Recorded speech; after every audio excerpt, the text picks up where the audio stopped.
দেখো তোমাদের একটা জিনিস দেখাই, আগে আমার মেয়ে পড়াশোনা করতে চাইতো না, আর এখন একটু দাঁড়া, এই আওয়াজ করবি না, দাঁড়া একটু দে। আগে পড়াশোনা করতে চাইতো না, আর এখন সন্ধ্যার পরে মানে যখনই আমার সন্ধ্যা দেওয়া শেষ হয় তারপরেই বলে যে মা আমি পড়তে বসবো, আমার পড়া আছে। অটোমেটিক নিজে নিজে বই খাতা নিয়ে চলে আসছে, আমি কোনো কিছুই বলি না। দেখতো যেহেতু ছোট বাচ্চা,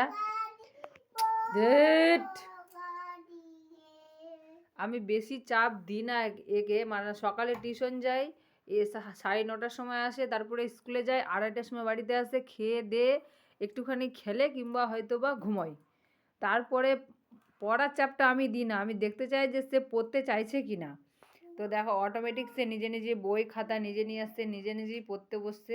আমি এটাই দেখতে চাইছিলাম যে সে কবে নিয়ে আসবে, কবে পড়তে বসবে। আমি চাপ দিচ্ছিলাম না তাকে, কিন্তু দেখো সে নিজে নিজেই পড়তে বসছে, নিজে নিজেই লিখছে।